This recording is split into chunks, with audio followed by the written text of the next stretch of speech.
শান্ত সুন্দর এক নদীর নাম নাফ।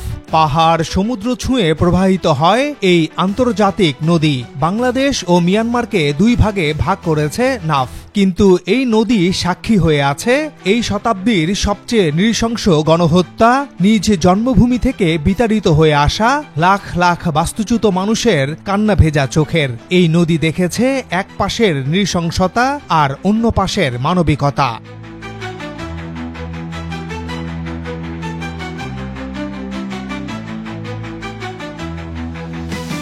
তবে এবার কি অন্য কিছু দেখতে চলেছে নাফ নদী? চীনের সহায়তায় হামলা জোরদার করেছে জান্তা সরকার। চাপে পড়বে আরাকান আর্মিও। এই সুযোগ কি কাজে লাগাবে রোহিঙ্গা বিদ্রোহীরা? কেন আবার ঝুঁকিতে বাংলাদেশ মিয়ানমার সীমান্ত? আলোচনা করব আজকের প্রতিবেদনে।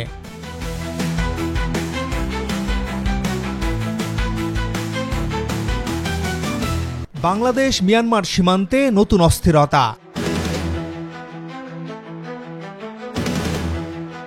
সীমান্ত রেখায় এক ক্রমাগত বাড়তে থাকা সংকেত ধরা পড়েছে।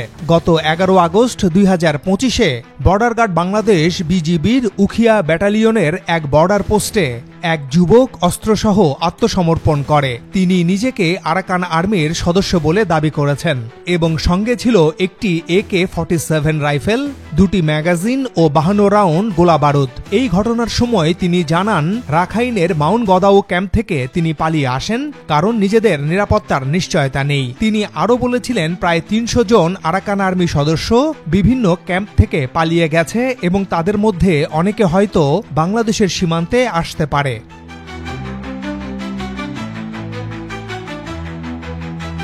এই ঘটনা একক অভিজ্ঞতা নয়। নাফ নদীর সীমান্ত ঘেঁষা এলাকায় এখন প্রায়ই রাত ধরে গুলির শব্দ শোনা যাচ্ছে।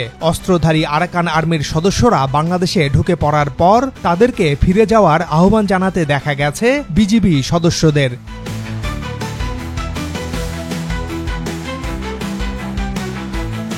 এই সব তথ্য একে একে পরিষ্কার ইঙ্গিত দিচ্ছে যে রাখাইনের যুদ্ধে উত্তাপ বাড়ার পর আরাকান আর্মির কিছু সদস্য বা সংশ্লিষ্ট ব্যক্তিরা নিরাপদ আশ্রয়ের দিকে হাঁটছে, বাংলাদেশের সীমান্ত ঘেঁষা এলাকার দিকে।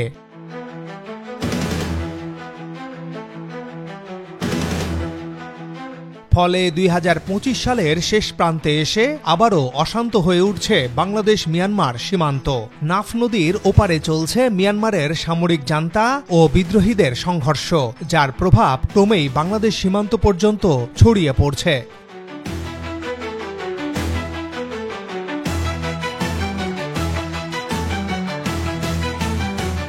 গত কয়েক মাসে মিয়ানমারের পশ্চিমাঞ্চলীয় রাখাইন রাজ্যে বড় পরিবর্তন ঘটেছে। রাখাইনের অন্যতম শক্তিশালী সশস্ত্র গোষ্ঠী আরাকান আর্মি ধীরে ধীরে রাজ্যের বেশিরভাগ অংশ দখলে নিয়েছে। কয়েকটি বড় শহর ও প্রশাসনিক এলাকা এখন তাদের নিয়ন্ত্রণে।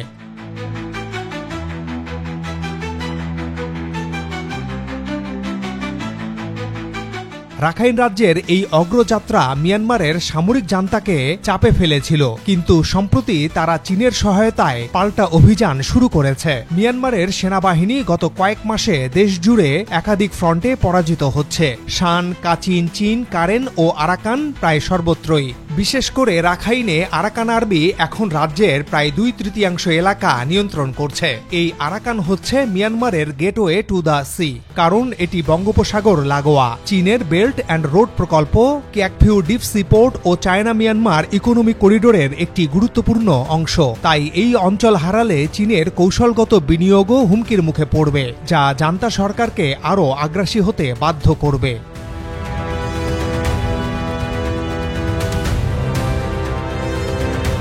জান্তার সাথে চুক্তি অনুযায়ী মিয়ানমারে চীনা বিনিয়োগ রক্ষায় নিয়োজিত আছে চীনা বাহিনী। তারাও কি সংঘাতে জড়াবে? চীনা বাহিনীর উপস্থিতি, বাস্তবতা ও সীমা।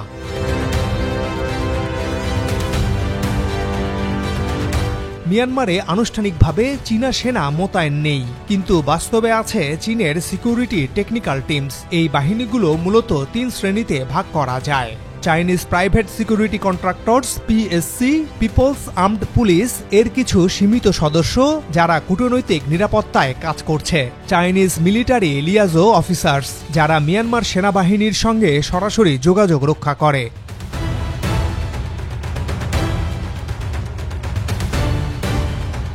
এদের উপস্থিতি আনুষ্ঠানিক নয় কিন্তু চুক্তিভিত্তিক। বিশেষ করে সিএমইসি এবং কিয়াকফিউ প্রকল্পে চীনের বিনিয়োগ সুরক্ষার জন্য এরা নিয়োজিত।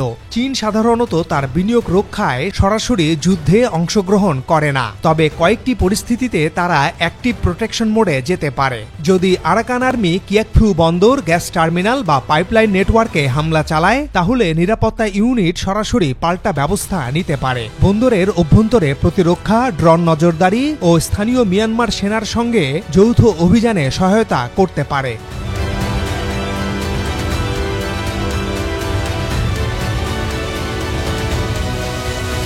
এই কার্যত সংঘাতে জড়িয়ে পড়া, যদিও চীন কখনো একে সংঘাত বলবে না, বরং বলবে ইনভেস্টমেন্ট প্রোটেকশন অ্যাকশন।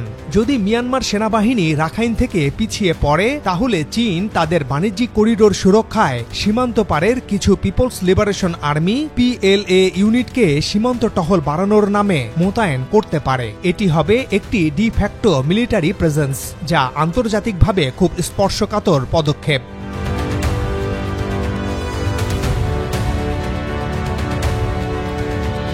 চীনের কৌশলগত ভারসাম্য। চীন কিন্তু শুধু জান্তার সঙ্গে নয়, আরাকান আর্মির সঙ্গেও নীরবে যোগাযোগ রাখে, কারণ আরাকান আর্মি এখন রাখাইনের বাস্তব নিয়ন্ত্রক। আর চীন জানে মিয়ানমার সেনা দীর্ঘদিন টিকতে পারবে না, তাই চীন দুই দিকেই যোগাযোগ রেখেছে, যেন যেই পক্ষ জিতুক চীনা বিনিয়োগ অক্ষত থাকে। চীন এক্ষেত্রে সেলফ ডিফেন্স নামের পরোক্ষ সামরিক প্রতিক্রিয়া দেখাবে। চীন যদিও জান্তা সরকারের সাম্প্রতিক অভিযানে বড় সহযোগিতায় নেমেছে, তবে আরাকানে সেই ভূমিকা হবে ভারসাম্যপূর্ণ।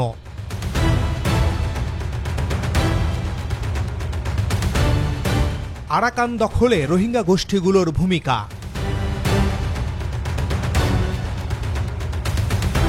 নতুন করে জান্তা সরকার আরাকান আর্মির ওপর হামলা বৃদ্ধি করতে যাচ্ছে। একই সময় রোহিঙ্গাদের কিছু সশস্ত্র গোষ্ঠী, বিশেষ করে Arakan Rohingya salvation army ARSA ও রোহিঙ্গা সলিডারিটি অর্গানাইজেশন RSO এই সংঘাতে জড়িয়ে পড়েছে বলে খবর পাওয়া যাচ্ছে।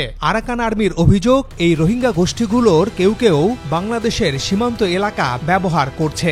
এমনকি তারা দাবি করেছে যে বাংলাদেশের বর্ডার গার্ড রোহিঙ্গাদের সহযোগিতা করছে। বাংলাদেশ অবশ্য এই অভিযোগ অস্বীকার করেছে। সরকারি পর্যায়ে বলা হয়েছে, বাংলাদেশের কোনো সীমান্ত কখনোই সশস্ত্র গোষ্ঠীর আশ্রয়স্থল হতে পারে না, আর সীমান্তে যারা দায়িত্বে আছেন তারা সর্বোচ্চ সতর্ক অবস্থায় রয়েছেন।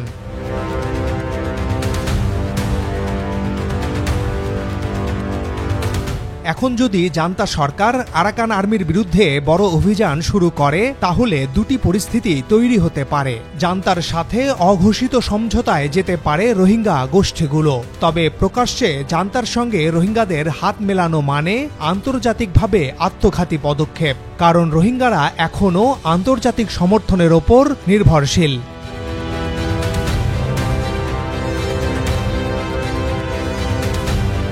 আরাকান আর্মি বনাম জান্তা বনাম রোহিঙ্গা গোষ্ঠী, তিন দিকের সংঘাত তৈরি হতে পারে, যা রাখাইন রাজ্যকে আরও অস্থিতিশীল করবে। ফলে নতুন করে রোহিঙ্গা শরণার্থীর ঢল বাংলাদেশের সীমান্তে আসার আশঙ্কাও তৈরি হবে।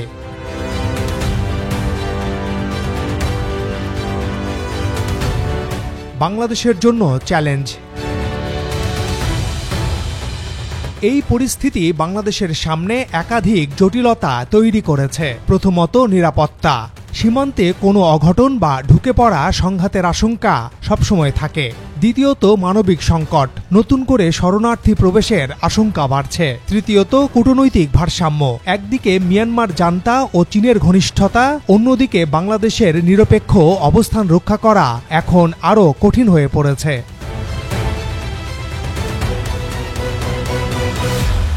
বাংলাদেশ ইতিমধ্যেই 13 লাখের বেশি রোহিঙ্গাকে আশ্রয় দিয়েছে। কুতুপালং বা উখিয়ার শরণার্থী শিবির এখন বিশ্বের সবচেয়ে বড় শিবিরগুলোর একটি, কিন্তু সেখানে এখন নিরাপত্তাজনিত উদ্বেগও বাড়ছে। কিছু সশস্ত্র গোষ্ঠী ক্যাম্পের ভেতর থেকে যোগাযোগ রাখছে বলেও আশঙ্কা রয়েছে।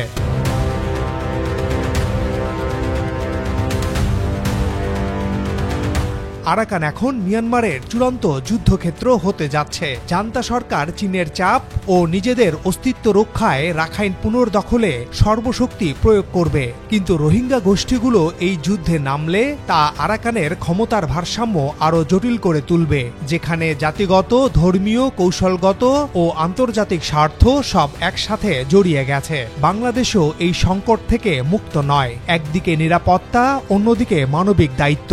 এই দুইয়ের মাঝেই তাকে পথ খুঁজে নিতে হচ্ছে। আর এ পথ কতটা কঠিন হবে তা নির্ভর করছে রাখাইন যুদ্ধের পরবর্তী অধ্যায় কোথায় গড়ায়, চীনের কূটনীতির দিক কোন দিকে ঘোরে, আর বাংলাদেশ কতটা দৃঢ়ভাবে নিজেদের সীমান্তকে নিরাপদ রাখতে পারে তার ওপর।